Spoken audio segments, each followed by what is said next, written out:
Jika bab 2 masih terasa membingungkan atau sampai membagongkan, kita bisa coba cara yang lebih terstruktur dan bertahap. Berikut adalah panduan langkah-langkah menulis bab 2. Mahasiswa wajib save video ini. Yang pertama, tentukan fokus pembahasan. Kan topik-topik utama yang akan Anda bahas dalam bab 2. Fokus ini harus sesuai dengan masalah penelitian yang Anda angkat. Contohnya, jika topik penelitian Anda tentang pengaruh motivasi terhadap kinerja karyawan, maka fokus utama di bab 2 bisa meliputi konsep motivasi, teori motivasi, dan hubungan motivasi dengan kinerja. Yang kedua, mengumpulkan referensi yang relevan. Carilah literatur dari buku, jurnal, dan penelitian terdahulu yang berhubungan dengan topik Anda. Prioritaskan sumber yang terpercaya dan terbaru. Contohnya, cari buku atau jurnal yang membahas tentang teori motivasi, seperti teori hierarki kebutuhan dari Maslow atau teori 2 faktor dari Herzberg. Yang ketiga, membuat outline atau kerangka tinjauan pustaka. Susun kerangka bab 2 untuk memudahkan penulis. Bagi bab 2 menjadi beberapa sub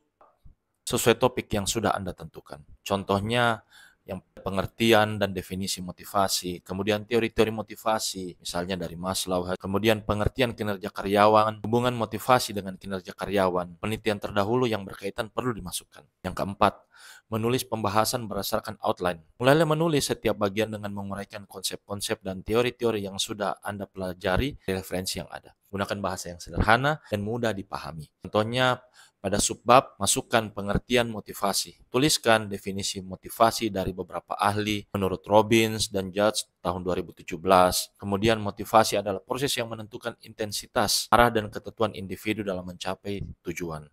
Di subbabnya, teori motivasi, jelaskan teori motivasi dari Maslow seperti konsep piramida, kebutuhan mulai dari kebutuhan fisiologis hingga aktualisasi diri. Yang kelima, membahas hasil penelitian terdahulu. Ringkas hasil penelitian yang relevan dengan topik Anda. Jelaskan hasil penelitian terdahulu, tetapi fokuslah pada kesenjangan atau keterbatasan untuk menunjukkan kebutuhan penelitian Anda. Contohnya, misalnya penelitian oleh Abdul Jalil tahun 2021 menunjukkan bahwa motivasi intrinsik berpengaruh signifikan terhadap kinerja karyawan di sektor perbankan.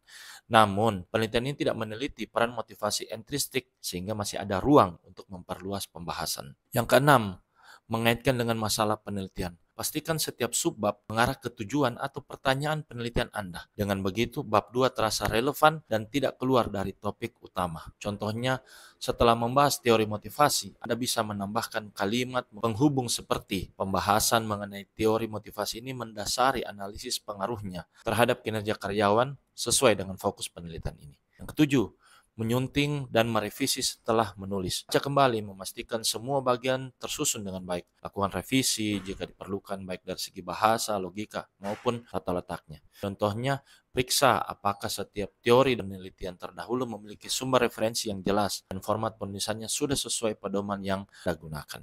Yang kedelapan, meminta tanggapan dari pembimbing sebelum bab 2 dianggap selesai. Ini sangat penting. Jadi mintalah masukan dari pembimbing untuk memastikan bahwa isinya sudah sesuai dengan standar penelitian yang akan Anda buat. Dengan langkah-langkah ini, bab 2 akan tersusun rapi dan mendukung argumen dalam penelitian Anda. Seperti itu. Terima kasih.